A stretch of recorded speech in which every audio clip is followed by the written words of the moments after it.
ওয়েনারের পরিস্থিতি নিয়ে উদ্বিগ্ন মমতা বন্দ্যোপাধ্যায়। শুক্রবারই ওয়েনারে যাচ্ছেন তৃণমূলের দুই সাংসদ সাকেত গোখলে ও সুস্মিতা দেব। পরিস্থিতি খতিয়ে দেখে রিপোর্ট এবং ওয়েনারে বাংলার 242 শ্রমিক আটকে 155 জনের সঙ্গে যোগাযোগ করা সম্ভব হয়েছে। বাকিদের সঙ্গেও যোগাযোগের চেষ্টা, সব রকম সাহায্যের আশ্বাস। খবর তৃণমূল সূত্রে।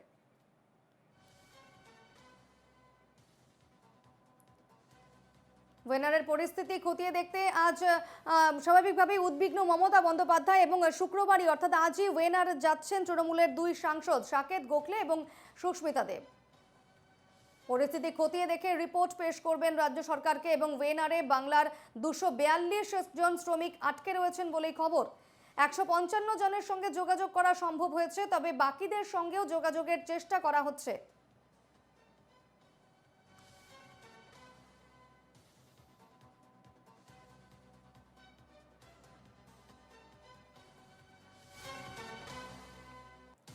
আমাদের সঙ্গে এই মুহূর্তে রয়েছেন টেলিফোনে প্রতিনিধি রণজয় মুখোপাধ্যায়। রণজয়, আজ দুই সাংসদ অর্থাৎ সাকেত গোখলে এবং সুস্মিতা দেব যাচ্ছেন ওয়েনারে, সেখানকার পরিস্থিতি খতিয়ে দেখে তারপর রিপোর্ট পেশ করবেন। কি আপডেট রয়েছে? দেখো, মমতা বন্দ্যোপাধ্যায় মুখ্যমন্ত্রী উদ্বিগ্ন। কেরলের ওয়েনাডে যেভাবে এতজন মানুষ মারা গিয়েছে এবং তাদের সর্বতভাবে পাশে থাকার বার্তা দেওয়া হয়েছে রাজ্য সরকারের তরফ থেকে, এবং মমতা বন্দ্যোপাধ্যায় দুই প্রতিনিধিকে আজকে পাঠাচ্ছেন ওয়েনাডের সবিস্তার সেখানে গিয়ে দেখে এসে রিপোর্ট করবেন মুখ্যমন্ত্রী মমতা বন্দ্যোপাধ্যায়কে। সূত্রের খবর তেমনটাই, এবং এই মুহূর্তে পাওয়া খবর অনুযায়ী অত্যন্ত গুরুত্বপূর্ণ খবর, যেটা এই মুহূর্তে পশ্চিমবঙ্গের 242 জন শ্রমিক ওয়েনাডে আটকে রয়েছে। যেটা আসার কথা, রাজ্য সরকারের তরফ থেকে তাদের প্রত্যেকের সঙ্গে যোগাযোগ করার চেষ্টা চলেছে।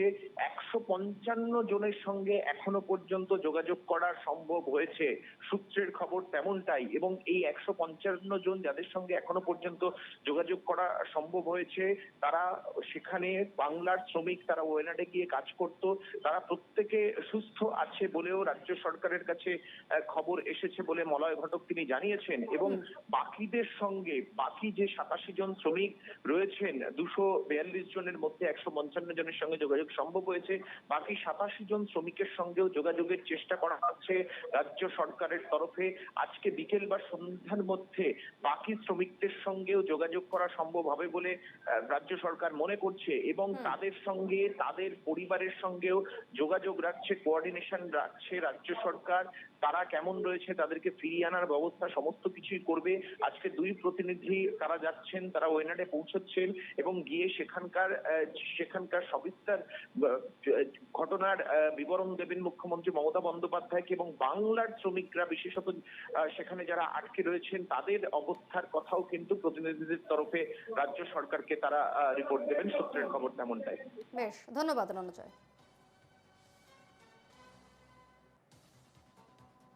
ওয়েনারের পরিস্থিতি নিয়ে উদ্বিগ্ন মমতা বন্দ্যোপাধ্যায় এবং ওয়েনারে বাংলার 242 জন শ্রমিক আটকে রয়েছেন এবং এদের মধ্যে 155 জনের সঙ্গে ইতিমধ্যেই যোগাযোগ করা সম্ভব হয়েছে রাজ্য সরকারের তরফে। বাকিদের সঙ্গেও যোগাযোগ করার চেষ্টা করা হচ্ছে, এমনটাই কিন্তু দাবি করছে রাজ্য সরকারের একটি সূত্র। এবং সেক্ষেত্রে আজ পরিস্থিতি, সেখানকার পরিস্থিতি কেমন, কি অবস্থা সেখানে, সেই সমস্ত বিষয়টি খতিয়ে দেখতে আজ তৃণমূলের দুই সাংসদ অর্থাৎ সাকেত গোখলে এবং সুস্মিতা দেব তারা যাচ্ছেন ওয়েনারে। পরিস্থিতি খতিয়ে দেখে রিপোর্ট দেবেন রাজ্য সরকারকে এবং বাংলার যে শ্রমিকরা সেখানে আটকে রয়েছেন তাদেরও উদ্ধার করার তারা চেষ্টা করবেন এবং তাদের উদ্ধার করে সেখানে রাজ্যে ফিরিয়ে আনার ব্যবস্থা করা হচ্ছে রাজ্য সরকারের তরফে।